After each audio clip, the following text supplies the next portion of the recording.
calls for UEFA to investigate chaos at the Champions League final in Paris. Liverpool supporters were tear-gassed and forced to wait for hours as security appeared to be overwhelmed by the crowds. At one point we were being really crushed and pushed from behind, and that was when we made the final decision to try and get out of here. Also ahead, President Biden visits the school in Texas where 19 children and 2 teachers were shot dead. Plus, Well, it's Lester Piggott going on. This one for the record, the 28th Classic has come out to run, wins the leisure from... Farewell to a racing great. Lester Piggott has died aged 86 and... Garner to whip it, Yates! Advantage Forest in the playoff final, but can the Reds hold on for a place in the Premier League?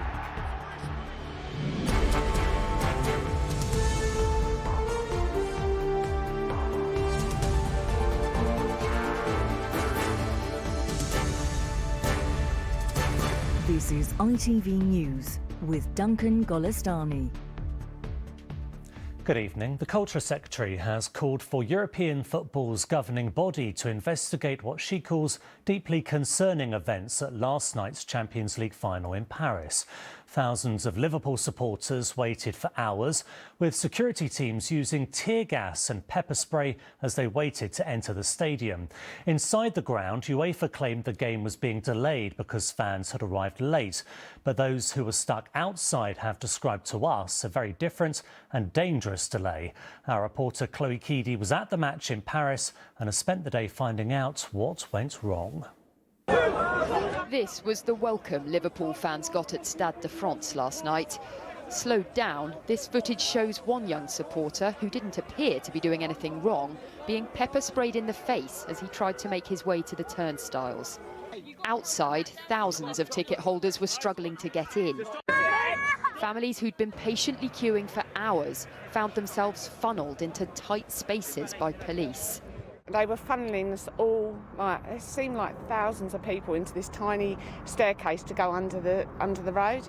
At one point we were being really crushed and pushed from behind, and that was when we made the final decision to try and get out of here. Got to a point where there was people being crushed, wasn't there? Steve spent nearly £1,000 on a ticket for the final, but ended up watching it on TV after deciding trying to get in was too dangerous. It was just like really, really hostile. It was a deliberate presence to try and, stagnate the flow of traffic. The UK government is urging UEFA to launch an investigation into what went wrong. As kick-off was delayed last night, UEFA first tried to blame the late arrival of fans. They later said it was because thousands of supporters had purchased fake tickets that didn't work in the turnstiles. But this video suggests it wasn't the tickets that weren't working, but the turnstiles themselves. What a joke! Even friends and families of the players got caught up in the chaos. Obviously my tickets were through the club and somehow somebody told one of my mates that he's got a fake ticket, which I can assure definitely wasn't, because it was, obviously through me. So then obviously the French police decided to throw tear gas on fans, on families and things like that. So it's not been well organised. When the match did eventually get going last night, just after 9:30, we were out here and there were still huge queues of people trying to get in. Almost everyone we spoke to had red, streaming eyes, the effects of either tear gas or pepper spray, and some of them told us they'd been waiting 3 hours to get in. A representative for Merseyside Police who was at the ground last night tweeted, "Can only describe it as the worst European match I've ever worked or experienced. I thought the behaviour of the fans at the turnstiles was exemplary in shocking circumstances." Liverpool fans came here hoping for a football match they would never forget. But for many, this was a night that was memorable for all the wrong reasons.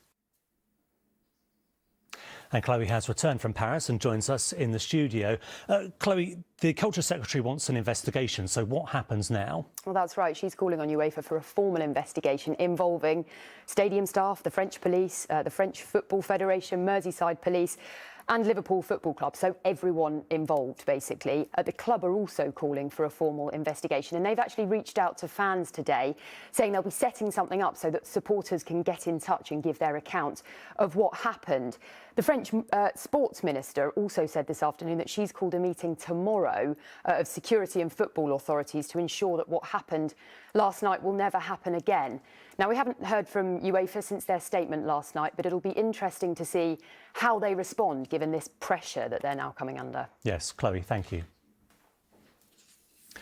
To the United States, where President Biden has arrived in the Texas town of Uvalde to visit the school where 19 children and 2 teachers were killed by a teenage gunman.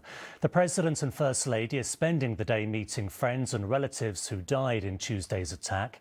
Tonight, a cousin of one of the victims, who was in the classroom next door as the attack took place, has told ITV News he's scared to return to school. From Texas, Geraint Vincent has the latest. It has become surely the hardest part of the job for any American president or any First Lady.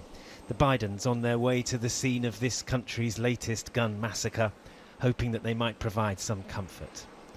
They've come to a town which is full of grief and grievance because the police have admitted that their officers at the scene on Tuesday were too slow to confront the gunman. So some of these young lives might have been saved and the survivors might have been spared such trauma. Daniel Garza was in the classroom next to the one where his cousin Ellie died. The shooter came running in, and on the first 2 shots, he hit my teacher. So she dropped on the floor as soon as she broke the key, and then everybody was telling her to wake up because they thought she was passing out because she was like shot and losing a lot of blood. Daniel, what you're describing is terrifying to me. What do you think about going back to school now? I mean, how are you feeling about school? I'm honestly feeling kind of nervous and kind of scared. Before the president's arrival, at the early morning church services in Uvalde, prayers were said for the children who are no longer here. Their hearts are broken and they just want to be reassured that their children are with God and that comfort's going to continue to come. And I think they just want to know that the children are at peace. And I assured one step-grandfather, I said, your 10-year-old is at peace with God. The first stop for the president and his wife in Uvalde was the makeshift memorial to the dead at Robb Elementary School, marking the loss of young lives lost in a hail of gunfire, now a horribly regular presidential duty. And the President and the First Lady are due to meet some of the relatives of the victims in about an hour or so, and they'll almost certainly hear directly some of that anger which surrounds how the police dealt with the situation on Tuesday. The Department of Justice has just announced that it's going to conduct a review of the law enforcement response to the school shooting. But in what is quite a religious town, this first Sunday after the massacre is primarily one for mourning. And I just want to show you the front page of the local newspaper, the Uvalde Leader News. It has photographs of all the children who died. And the headline is a simple one. It says, "They were smart, they were funny, and they were loved." Geraint, thank you. Geraint Vincent in Texas. Ukrainian President Volodymyr Zelensky has visited soldiers on the front line in the northeastern region of Kharkiv in his first appearance outside Kyiv since the Russian invasion. Mr. Zelensky, who has described the situation in parts of Kharkiv as incredibly difficult, handed out gifts and thanked the soldiers for risking their lives for the country. A cabinet minister has denied pressure was put on Sue Gray to alter her report into Downing Street parties. It follows reports that the civil servant's accounts of some of the gatherings were watered down before publication. Our political correspondent, Catherine Sampson, is in Downing Street for us now. Catherine, take us through these claims. So there are reports that last-minute tweaks were made to Sue Gray's report under pressure from Downing Street officials. The claim is she left out some details about a so-called ABBA party up in the Prime Minister's flat and left out some names of people involved in gatherings. Earlier, I asked the Northern Ireland Secretary, Brandon Lewis, if these claims were true. I don't recognise that description at all. Sue Gray is not somebody who would be told what to do by anybody who wants tasked with writing a report, and to take that independent approach to it with the space and the time she had. And she's outlined that in the report. She's written a report, actually, that gives some very difficult messages. Well, the Prime Minister says lessons have been learned from Sue Gray. He's been trying hard to draw a line under Partygate, but claims keep on coming. There are more today that there was another party up in the Prime Minister's flat on his birthday, something Downing Street has previously denied. Opposition parties say they want more transparency. They want messages handed over to the committee that's going to be investigating whether Boris Johnson knowingly misled Parliament. But what really matters, of course, is what his own Tory backbenchers think, because they're the ones who could choose to move against him. Thank you, Catherine.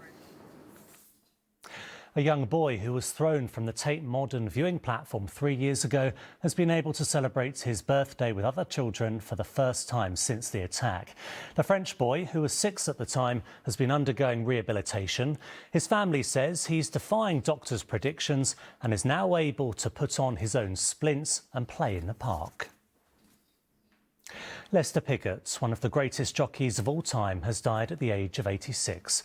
In a career spanning 4 decades, he won the Derby a record 9 times and was champion jockey on 11 occasions. Sam Holder has more.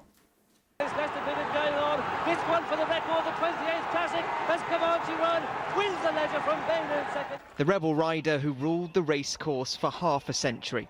Lester Piggott knew how to win, and he did, nearly 4,500 times.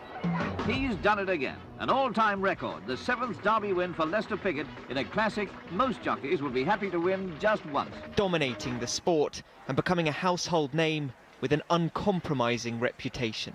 He was just so dedicated and he put everything into it. He lived and breathed racing. It was his passion, his love, this will to win at all costs. His first victory was when he was 12 in 1948. He developed a unique riding style and faced multiple bans for misbehaviour.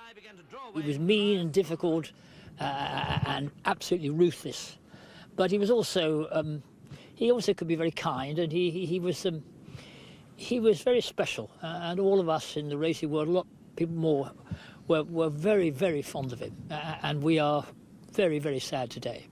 Lester Piggott was partially deaf, and he rarely gave away much in interviews. Did you have any sort of celebrations after this win? No, I didn't. Just a quiet evening. Went to bed early. In 1987, Piggott was sentenced to 3 years in jail for tax evasion and stripped of his OBE. But soon after came one of the most astonishing moments in racing history. Aged 54, Piggott returned and won his biggest ever race prize. And the living legend out of retirement, 54-year-old Lester Piggott. Complicated, controversial, but throughout his career, Lester Piggott was a champion. Lester Piggott, who has died at the age of 86.